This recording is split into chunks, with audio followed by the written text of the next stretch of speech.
আল্লাহ তাআলা আপনাকেও ভালোবাসেন, আল্লাহ তাআলা আমাকেও ভালোবাসেন, আল্লাহ তাআলা আপনাকে আমাকে ভালোবেসেই সৃষ্টি করছেন। এই দেখেন সারা জীবন এই জন্মের পর থেকে এখন পর্যন্ত কত ধরনের গুনাহের কাজ করলাম, কত মিথ্যা বললাম, কত খারাপ কাজ করলাম, আল্লাহ তাআলার হুকুম পালন করি নাই। তবুও কি আল্লাহ তাআলা আপনার আমার রিজিক বন্ধ করে রাখছে? এখন একটা কমন সমস্যা আছে আপনার আমাদের সবার, শুধু আমার আপনার না, সবার একটা কমন সমস্যা আছে। সমস্যাটা হলো এই, আমরা মনে করি যে আমরা কষ্ট করি, এর বিনিময়ে টাকা ইনকাম করি, এর বিনিময়ে আমরা আমরা আমাদের নিজেদের রিজিক নিজে তৈরি করি। আমরা এখন মনে করি যে না, আমি কষ্ট করতেছি, আমি কষ্ট করে টাকা ইনকাম করতেছি, আমার নিজের রিজিক, আমার খাওয়ানোর ব্যবস্থা আমি নিজে তৈরি করতেছি। আল্লাহ তাআলা আপনাকে কষ্ট করতে বলছেন, কিন্তু ওই কষ্টের ফলাফল উপর থেকে ফয়সালা হয়।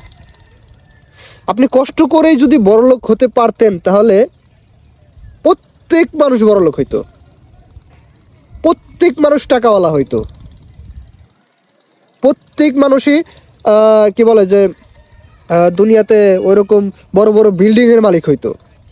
সবাই তো কষ্ট করে, কিন্তু সবাই কি ওই সমানভাবে পায়? পায় না।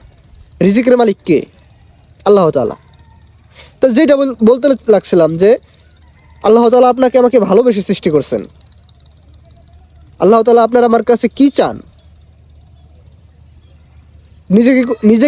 নিজে কোনো সময় প্রশ্ন করছেন যে আল্লাহ তাআলা আমাদের কাছে কি চান?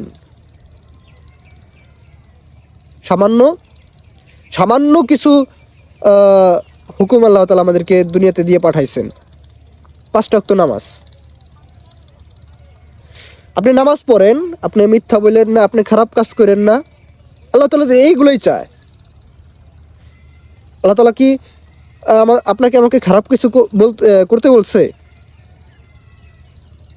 আপনি যদি মিথ্যা না বলেন, আপনি যদি খারাপ কাজ না করেন, আপনি যদি আল্লাহ তাআলার হুকুম যে 5 ওয়াক্ত নামাজ এটা যদি আপনি পালন করেন, আপনি তো আল্লাহ তাআলার কাছে সম্মানিত হবেন, এবং আমি গ্যারান্টি দিতে পারি আপনি দুনিয়াতেও সম্মানিত হবেন। আপনি দুনিয়াতে সকলের কাছে একজন প্রিয় ব্যক্তি হবেন, আমি এটুকু গ্যারান্টি আপনাকে দিতে পারি।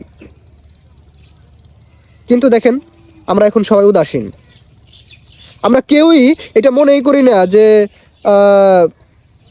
আল্লাহ তাআলা বলতে কি একজন আছেন, আল্লাহ তাআলা আমাদেরকে কিছু হুকুম দিয়ে দুনিয়াতে পাঠাইছেন, এটা আমরা কেউ মনে করি না। নিজের ইচ্ছা মতন চলতেছি দুনিয়াতে, নিজের ইচ্ছা মতন কাজ করতেছি দুনিয়াতে।